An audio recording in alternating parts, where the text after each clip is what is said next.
साथियों, स्वागत है आप सभी का आपके अपने यूट्यूब चैनल पर।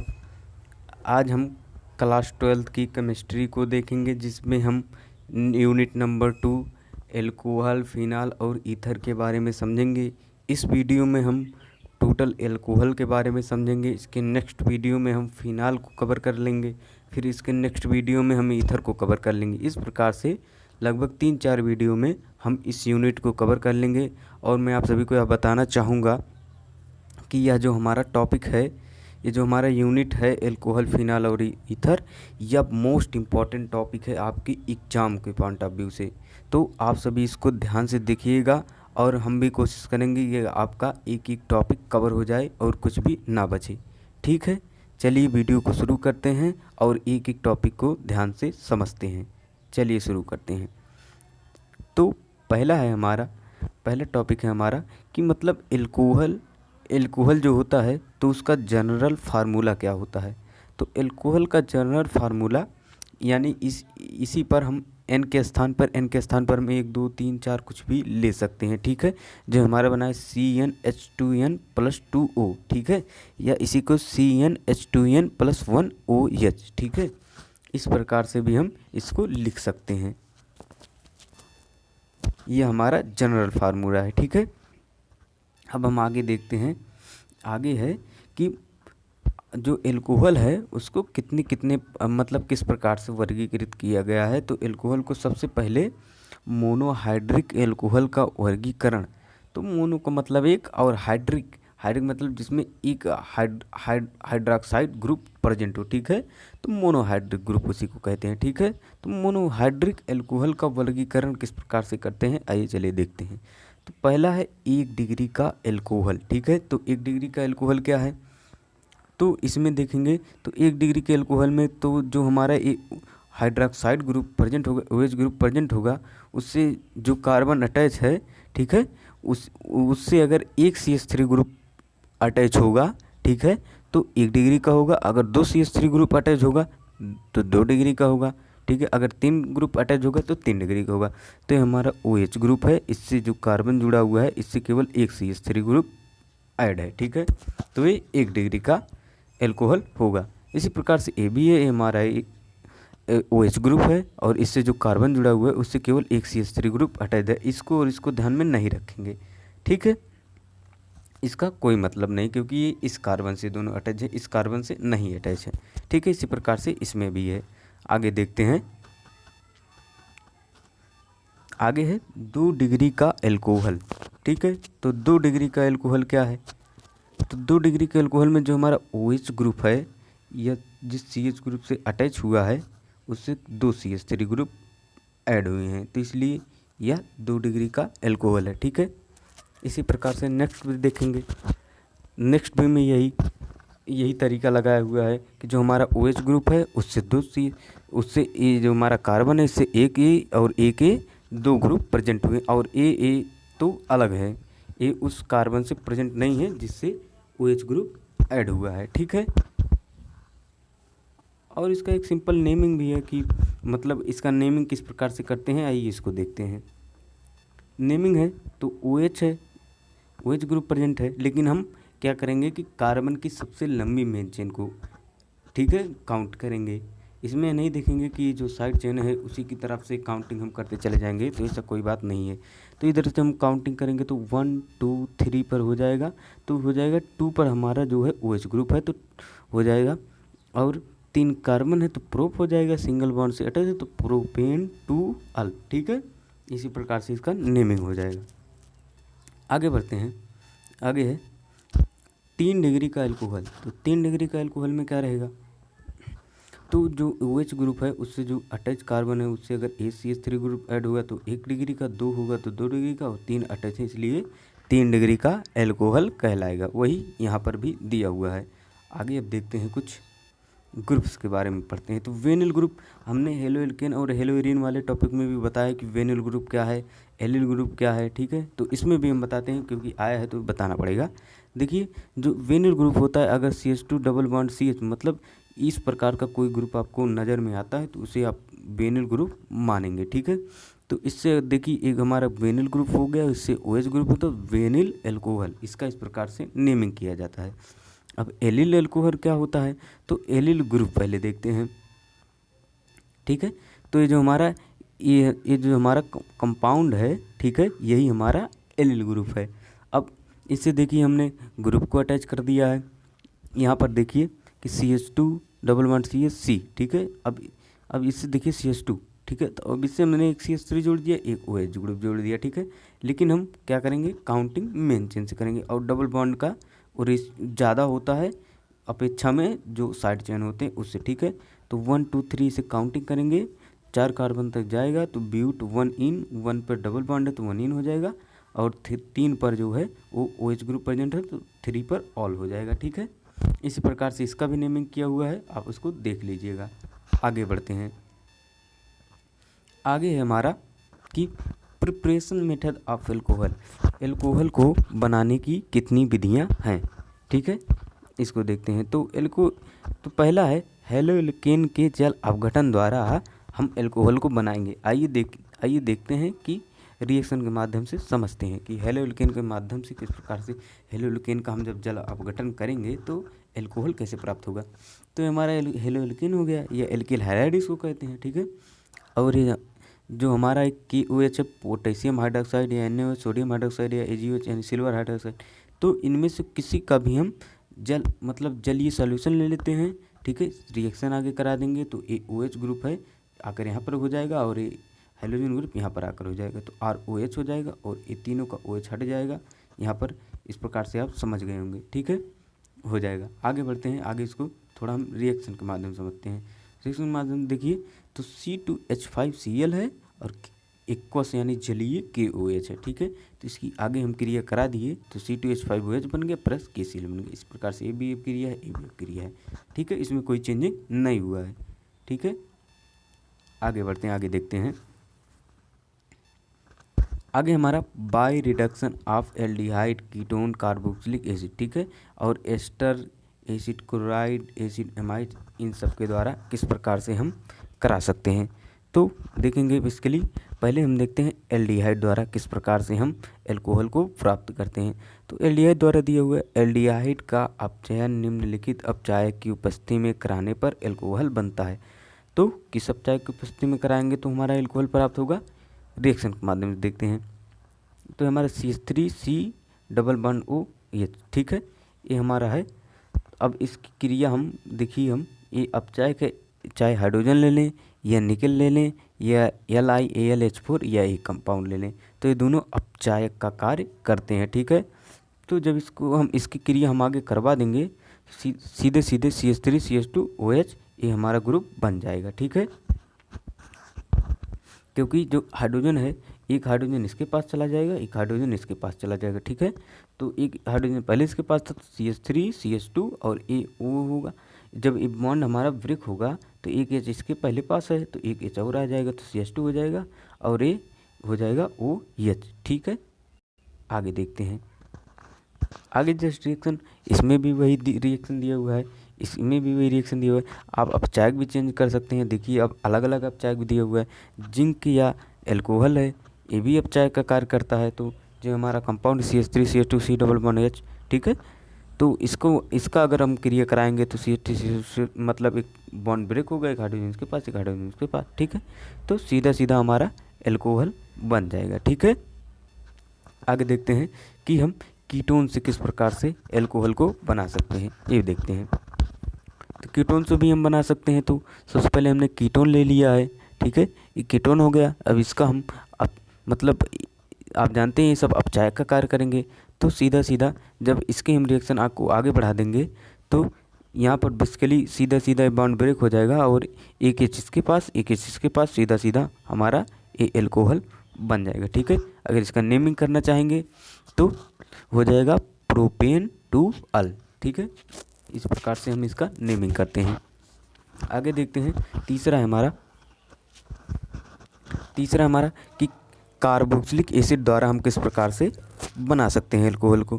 तो कार्बोक्सिलिक एसिड द्वारा हम बनाएंगे, सबसे पहले तो हम कार्बोक्सिलिक एसिड ले लिए हैं RC डबल बॉन्ड OH, ठीक है, ये हो गया प्लस 4H प्लस। ठीक है, यह भी हमारा एक कंपाउंड में ऐड होगा और ये हमारा अपचायक का कार्य करेगा। तो इसकी क्रिया जब करा देंगे तो सीधे सीधे RCH2OH का निर्माण हो जाएगा। ठीक है, R के स्थान पर CH3 होगा। ठीक है, तो CH3CH2OH सीधा सीधा एल्कोहल बन जाएगा। ठीक है, R के स्थान पर हमने यहाँ CH3 रख लिया है और वही कंपाउंड हमारा बन के तैयार हो गया। ठीक है, अब हम दूसरा अगला देखते हैं कि मतलब एस्टर से हम किस प्रकार से एल्कोहल को प्राप्त कर सकते हैं। सबसे पहले हमने एस्टर कंपाउंड ले लिया है। ठीक है, एस्टर का formula RC double bond R, carbonyl RC double bond OH। ठीक है, इसी प्रकार से हर एक चीज़ का फार्मूला हर एक कंपाउंड का।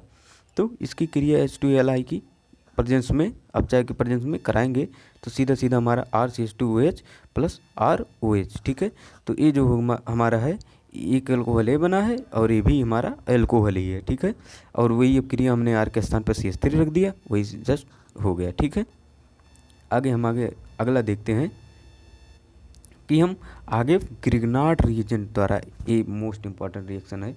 ग्रिग्नार्ड रिएजेंट आप सभी जानते होंगे, आपने सुना होगा नाम कि ग्रिग्नार्ड रिएजेंट द्वारा किस प्रकार से हम बनाते हैं।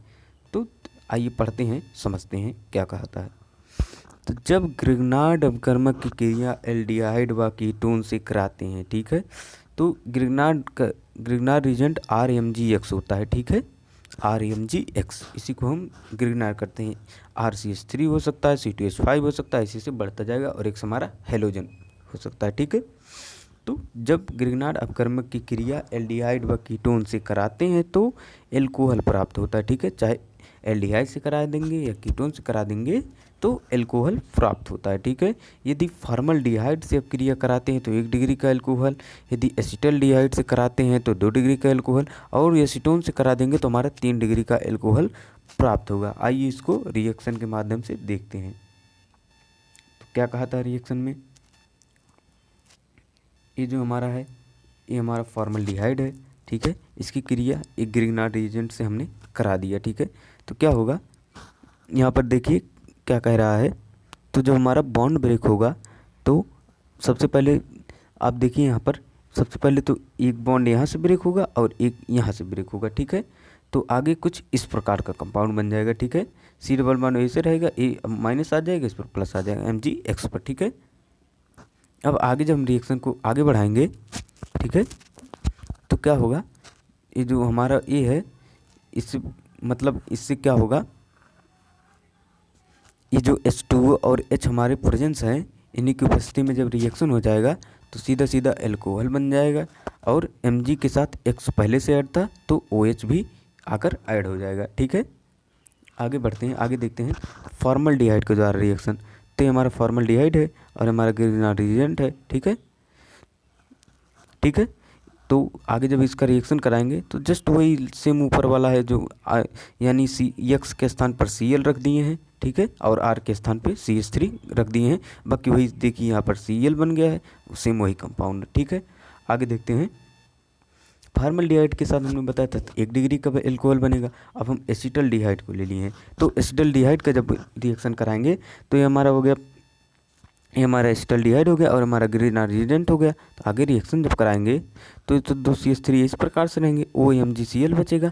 फिर आगे इसकी H2OH प्लस की प्रेजेंस में क्रिया करा देंगे तो आप देख सकते हैं यहाँ पर कि OH जो है इससे हमारा C, इससे दो कार्बन ग्रुप अटैच हुए हैं। ठीक है, तो और प्लस MgCl और OH बता हुआ, तो ये हमारा 2 डिग्री का एल्कोहल बन गया है। ठीक है, अब देखते हैं आगे हमारा एसीटोन। उसने कहा था ग्रिग्नार्ड रिएजेंट द्वारा क्रिया कराने पर जब एसीटोन से क्रिया कराएंगे तो 3 डिग्री का एल्कोहल प्राप्त होगा। आइए कैसे प्राप्त होगा देखते हैं। तो ये हमारा हो गया एसीटोन। ठीक है, एसीटोन, अब ये हमारा हो गया ग्रिग्नार्ड रिएजेंट, इसकी क्रिया करा देंगे तो हमारा 3 इस जो देखिए 3 CH3 ग्रुप ऐड होंगे प्लस OMgCl हो गया है। आगे इसकी रिएक्शन को नेक्स्ट आगे बढ़ा देंगे तो सीधा सीधा हमारा 3 डिग्री का एल्कोहल और बाकी वही सेम कंपाउंड MgCl OH। ठीक है, वही हमारा प्राप्त हो जाएगा। ठीक है, अब आगे देखते हैं, उसको आप याद रखिएगा ग्रिग्नार्ड रिएजेंट द्वारा किस प्रकार से बनाते हैं, वो मोस्ट इंपॉर्टेंट रिएक्शन है। ठीक है, आगे देखते हैं एल्कोहल बनाने की औद्योगिक विधि। ठीक है, तो commercial method for preparation of alcohol.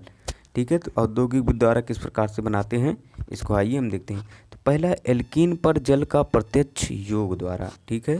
तो एल्कीन पर जल का प्रत्यक्ष योग किस प्रकार से होगा, आइए रिएक्शन के माध्यम से देखते हैं। यह एक इम्पॉर्टेंट रिएक्शन है, ठीक है। तो एल्कीन को जब तनु अम्ल के साथ अपक्रिया कराते हैं, तो एल्कीन जिसमें डबल बॉन्ड प्रेजेंट होगा, तो उसको जब तनु अम्ल के साथ अपक्रिया कराएंगे तो मार्कोनी काव के नियम के अनुसार जुड़ जाएगा।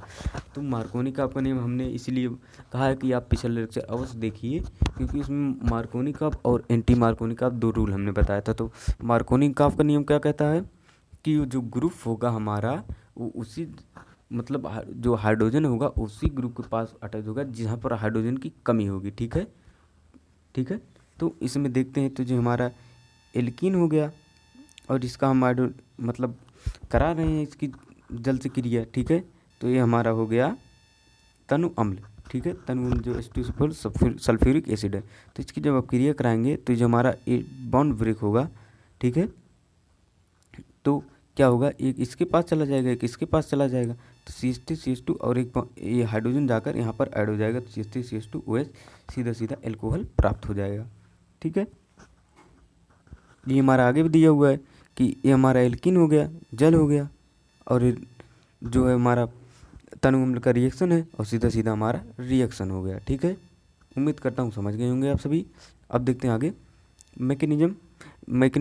मैकेनिज्म बहुत इंपॉर्टेंट होता है, यह लिखने को आता है कि इसका मैकेनिज्म भी बताइए, ठीक है। तो पहला इसका फर्स्ट स्टेप है इसका कि प्रोटोनेशन यानी प्रोटॉन का निर्माण, किस प्रकार से इसमें प्रोटॉन का निर्माण होगा।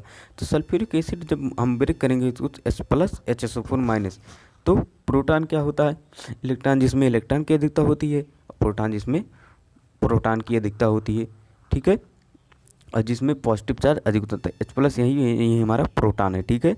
अब होगा दूसरा स्टेप हमारा कार्बोधनायन का निर्माण, कार्बोधनायन यानी CH3 पर प्लस चार्ज। तो जब इसको हम एल्कीन को लेंगे, इसका बॉन्ड ब्रेक कराएंगे तो एक प्लस एक माइनस के बाद H+ रहेगा, तो CH3+ हो जाएगा, ठीक है। तो हमारा प्रोटॉन का निर्माण हो गया। आगे देखते हैं, आगे हमारा प्रोटॉन का निकलना व एल्कोहल का निर्माण। तो इसमें से देखिए हम जब कंपाउंड को लेंगे, इसका आगे रिएक्शन करा देंगे, तो प्रोटॉन इसमें लिखा प्रोटॉन का निकलना, तो प्रोटॉन देखिए आप इस प्रकार से OH2 को तो हम इस प्रकार से भी लिख सकते हैं OHH, ठीक है। तो एक यहाँ पर ब्रेक हो जाएगा तो OH बचेगा, प्रोटॉन H+ अपना लेकर हट जाएगा, ठीक है। तो CH3CH2OH सीधा सीधा यही बच जाएगा, ठीक है। आगे देखते हैं, तो पहला था जल का प्रत्यक्ष योग, अब देखते हैं दूसरा है जल का अप्रत्यक्ष योग, ठीक है। तो जल के अप्रत्यक्ष योग द्वारा किस प्रकार से बनाते हैं इसको भी देखते हैं।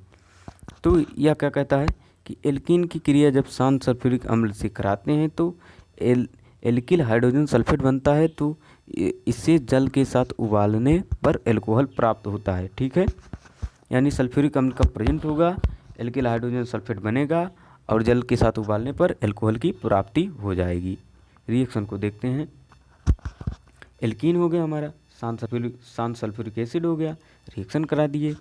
तो देखिए किस प्रकार से, तो ये जब बॉन्ड ब्रेक होगा तो CH3 इसके पास चला आएगा और इससे जो हाइड्रोजन प्राप्त होगा, ठीक है, तो CH3 CH2 हो जाएगा और इससे HSO4 जो हमने वहाँ पर कराया था कि H+ HSO4-, तो HSO4- आकर यहाँ पर ऐड हो जाएगा। इसको हम बॉयल करा दिए, ठीक है, उबाल दिए इसको, तो CH3 CH2OH बन गया और पर डाइल्यूट H2SO4 अपना पुराने रूप में वापस आकर निकल गया, ठीक है, और हमारा एल्कोहल बच गया, ठीक है। अब ये भी हमारा देखिए एल्कीन ही है, सल्फ्यूरिक एसिड है, आगे रिएक्शन करा दी, इसी प्रकार से बन गया, ठीक है। आगे बढ़ते हैं, आगे देखते हैं, आगे है भौतिक गुण। एल्कोहल का भौतिक गुण क्या है, तो पहले भौतिक अवस्था देख लेते हैं। तो सामान्यतः एल्कोहल जो है तीक्ष्ण गंध वाला रंगहीन द्रव होता है, ठीक है। इसकी तीक्ष्णता कार्बन बढ़ने के साथ साथ कम हो जाती है, यानी इसकी जो तीखापन है वो कार्बन जिस प्रकार से उस कंपाउंड में बढ़ता जाएगा तो कम होती जाएगी, ठीक है। तो 12 कार्बन के बाद यह मोम की तरह हो जाता है, ठीक है, वैक्स या मोम की तरह हो जाता है। 12 कार्बन के बाद एल्कोहल जमना शुरू हो जाता है मोम की तरह। और दूसरा है क्वथनांक। क्वथनांक देखते हैं, क्वथनांक में क्या प्रभाव पड़ता है इसके। तो क्वथनांक हाइड्रोजन बंध की उपस्थिति के कारण इसका क्वथनांक हाइड्रोकार्बन और हेलोल्केन से अधिक होता है, ठीक है। यानी हेलोल्केन से भी अधिक होता है और हाइड्रोकार्बन से भी अधिक होता है, क्योंकि इसमें हाइड्रोजन बंध पाया जाता है। सामान्य अणुभार के एल्कोहल में शाखा बढ़ने के साथ साथ क्वथनांक कम हो जाता है, ठीक है। तो जो समान अणुभार के एल्कोहल होंगे उसमें यदि शाखा को हम बढ़ाते जाएंगे तो इसका क्वथनांक जो है वो कम होता जाएगा, ठीक है। आगे देखते हैं। आगे है जिस प्रकार से हम इसको समझते हैं, तो ये देखिए यहाँ पर 4 कार्बन का ये चेन है और एक एल्कोहल ग्रुप प्रेजेंट है, तो इसका सीधा सीधा नेमिंग जो हो गया ब्यूटेन 1 अल हो गया, ठीक है। एक compound A compound A compound A, तो उसने क्या कहा था कि यानी अणुभार बढ़ने पर जो है उसके क्वथनांक में कमी आ जाती है। तो इसमें देखिए इसका अणुभार सबसे ज़्यादा है, फिर इसका है, फिर इसका है। क्यों? क्योंकि इसमें साइड चेन भी प्रेजेंट हो गया है, ठीक है। तो ए का सबसे ज़्यादा क्वथनांक, फिर बी का, फिर सी का, ठीक है। यही हमारा तीनों दिया हुआ है, इसी का ये क्रम है, ठीक है, क्वथनांक का घटता क्रम। अब देखते हैं एल्कोहल की विलेयता। तो विलेयता को किस प्रकार डिफाइन करेंगे? एल्कोहल जल में विलेय है क्योंकि यह जल के साथ हाइड्रोजन बंध बना लेता है, ठीक है। इसमें हाइड्रोजन बंध पाया भी जाता है। अन्य कार्बनिक विलायकों में यह विलेय होता है, ठीक है। यह अन्य कार्बनिक विलायकों में भी विलेय होता है और जल में भी विलेय होता है, ठीक है। अब देखते हैं विषैली प्रकृति। यह विषैली प्रकृति का भी होता है, ठीक है। तो एल्कोहल जो है विषैली प्रकृति का होता है। यह केंद्रीय तंत्रिका तंत्र को प्रभावित करता है, ठीक है। मिथिल एल्कोहल की अल्प मात्रा से व्यक्ति अंधा हो जाता है, ठीक है। तो मिथिल एल्कोहल क्या है? CH3OH, यही है मिथिल एल्कोहल। इसकी सेवन से आदमी अल्प सेवन से ही आदमी अंधा हो जाता है, ठीक है। और अधिक मात्रा से मृत्यु भी हो सकती है, ठीक है। एथिल एल्कोहल का ज़्यादा सेवन करने से मिथिल एल्कोहल का व्यक्ति की मृत्यु हो सकती है। एथिल एल्कोहल के सेवन से व्यक्ति का संतुलन बिगड़ जाए, इसलिए एथिल एल्कोहल ही सब पीते हैं, ठीक है। आगे बढ़ते हैं, आगे देखते हैं रासायनिक गुण। रासायनिक गुण क्या है? तो एल्कोहल के रासायनिक गुणों को निम्न 3 प्रकार से अध्ययन किया जा सकता है। तो उनके नेचर के आधार, एसिडिक नेचर के आधार पर, OH ग्रुप के आधार पर और एल्किल एंड OH ग्रुप के आधार पर 3 प्रकार से इनके रासायनिक गुणों को हम डिफाइन कर सकते हैं। पहला देखते हैं अम्लीय प्रकृति के कारण अपक्रिया, यानी एसिडिटी नेचर जो है उनका, उसके कारण किस प्रकार से अपक्रिया करते हैं। तो पहला है रिएक्शन विद सोडियम। सोडियम धातु के साथ किस प्रकार से अपक्रिया करेगा देखेंगे। एल्कोहल जब सोडियम या सोडियम हाइड्रोजन से हाइड्राइड के साथ अपक्रिया करता है तो हाइड्रोजन गैस निकलती है।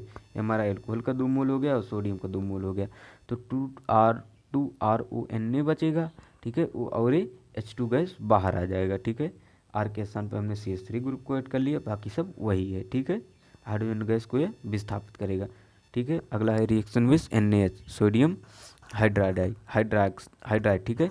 तो ROH हो गया और NaH हो गया, ठीक है। इसका रिएक्शन करेंगे तो RONA बचेगा और हाइड्रोजन गैस को विस्थापित कर देगा। R के स्थान पर C2H5 ले लिए, बाकी सब वही है कंपाउंड, सीधा सोडियम एथॉक्साइड बन जाएगा और सोडियम एल्कोक्साइड A बन जाएगा, ठीक है। आगे देखते हैं। आगे हमारा रिएक्शन विद ग्रिग्नार्ड रीजन, यानी ग्रिग्नार्ड अपकर्मक के साथ किस प्रकार से रिएक्शन करेगा, ये मोस्ट इंपॉर्टेंट रिएक्शन है।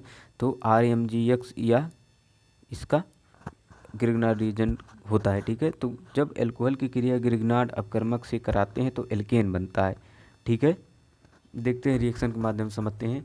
तो ROH यानी एल्कोहल हो गया और हमारा ग्रिग्नार्ड रीजेंट हो गया, तो ब्रेक होगा, H+O- में हो जाएगा और RMg M+ MgX+ में, R- में, या RCIH आकर ऐड हो जाएगा, MgCX और OR ऐड हो जाएगा। R के स्थान पर हम CH3 या C2H5 रख सकते हैं। X यानी हेलोजन है तो क्लोरीन फ्लोरीन ब्रोमीन आयोडीन कुछ भी रख सकते हैं, ठीक है।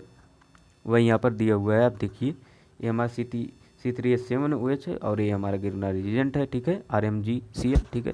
आगे रिएक्शन करा दिए तो CH4 बन गया। एल्केन कहा था कि एल्केन बनेगा तो एल्केन बन रहा है और MgCl और C3H7 हमारा कंपाउंड बन गया। इस प्रकार से यह भी रिएक्शन हमारा, ये दोनों वही है, ठीक है।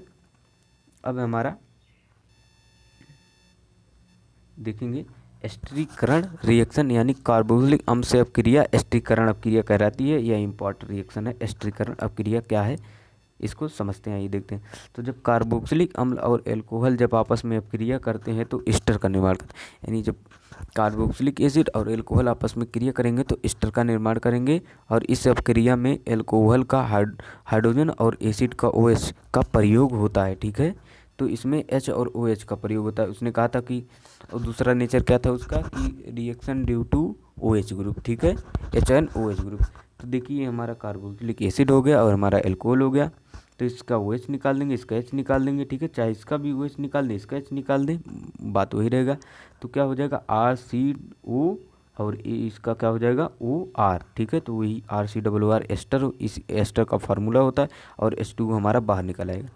R के स्थान पर हमने CH3 को ऐड कर दिया, ये हमारा हो गया मेथिल कार्बोक्सिलिक एसिड, ठीक है, और हमारा एल्कोहल हो गया। आगे एथेनोएट, या इसका यानी ये इसका IPAC नेमिंग है, ठीक है। तो एथिल से यानी 2 कार्बन, एथिल और एथिल यानी 2 कार्बन है, और एथेन मतलब 2 कार्बन का मेंशन है, और OH लगाते हैं इसके सफिक्स में, ठीक है। आगे देखते हैं, आगे भी वही रिएक्शन दिया हुआ हमारा, एल्कोहल हो गया, कार्बोक्सिलिक एसिड हो गया, आगे रिएक्शन करेंगे तो मेथिल प्रोपेन OH बन जाएगा, ठीक है। आगे देखते हैं, आगे ल्यूकास परीक्षण, मोस्ट इम्पॉर्टेंट यह भी है, ठीक है। इन सब जितने मोस्ट इम्पॉर्टेंट कराए आप देख लीजिएगा, एक नया क्वेश्चन जरूर बनेगा इससे, ठीक है, एक नया क्वेश्चन जरूर आएगा।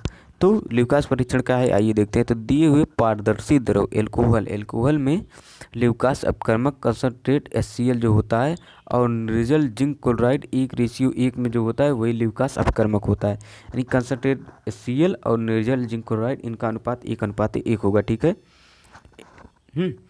अब अनुपात में मिलाने पर धुंधलापन उत्पन्न होता है, ठीक है। अब क्या होगा, यदि यह धुंधलापन तुरंत आता है तो इसका अर्थ होता है कि एल्कोहल 3 डिग्री का है, ठीक है। यानी आगे देखते हैं, आगे है, यदि यह धुंधलापन 5 मिनट बाद आता है तो इसका अर्थ है कि एल्कोहल 2 डिग्री का है। यानी इसका कहने का क्या मतलब, जब हमने ल्यूकास अभिकर्मक को लेंगे, ठीक है, और उसको मिलाएंगे एल्कोहल में, यदि धुंधलापन तुरंत आ जाता है तो एल्कोहल हमारा 3 डिग्री का होगा। यदि धुंधलापन जो है 5 मिनट बाद आता है तो इसका अर्थ है कि एल्कोहल 2 डिग्री का होगा, ठीक है। और यदि धुंधलापन नहीं प्राप्त होता है, यदि इसका अर्थ है कि एल्कोहल 1 डिग्री का है। यह परीक्षण एल्कोहल की सक्रियता पर आधारित है, और एल्कोहल की सक्रियता का क्रम निम्नलिखित है। क्या है, तो सबसे ज़्यादा सक्रिय 3 डिग्री का एल्कोहल होगा, फिर 2 डिग्री का, फिर 1 डिग्री का एल्कोहल होता है, ठीक है। तो अब देखते हैं ल्यूकास रिएजेंट क्या है। तो ल्यूकास रिएजेंट हमारा कंसंट्रेट HCl और एनहाइड्रस यानी निर्जलीकरण जिंक क्लोराइड, ठीक है। इसको हम लेंगे ल्यूकास रिएजेंट को, जब हम डालेंगे इसमें तुरंत अगर धुंधलापन हो जाएगा, आप इसको शॉर्ट माध्यम में समझिए, यानी एकदम संक्षिप्त में समझिए कि ये हमारा एल्कोहल हो गया, ल्यूकास रिएजेंट हो गया, डालें तुरंत अगर धुंधलापन हुआ तो 3 डिग्री का होगा। अगर 5 मिनट बाद धुंधलापन प्राप्त होता है, ठीक है, तो ये 2 डिग्री का होगा। अगर धुंधलापन बहुत देर बाद यानी ये नहीं प्राप्त होता है तो हमारा जो है 1 डिग्री का एल्कोहल होगा, ठीक है। एक रिएक्शन है, देख लेते हैं। एल्कोहल हो गया, HCl हो गया, जिंक क्लोराइड हो गया, ठीक है। इसका रिएक्शन जब करा देंगे तो RCl हो जाएगा, H2O बच जाएगा, ठीक है। तो ये हमारा हेलोजन एक्सचेंज विधि भी हो गया, यानी कि हमने एल्कोहल का प्रतिस्थापन किस प्रकार से किया कि हम HCl को ले लेंगे और जिंक क्लोराइड को ले लेंगे, तो हम इसका सीधा इसको एक्सचेंज भी कर सकते हैं। OH ग्रुप का एक्सचेंज भी यहाँ पर देखने को मिल गया। तो उम्मीद करते हैं आप सभी को यह वीडियो हमारा पसंद आया होगा। यदि हमारा वीडियो पसंद आया हो तो आप इसे लाइक, सब्सक्राइब, शेयर अवश्य करें। और आपको इसी प्रकार से या एल्कोहल का वीडियो मिल गया, अब इस प्रकार से फिनाल और ईथर का वीडियो भी आप सभी को नियम के अनुसार मिल जाएगा। धन्यवाद।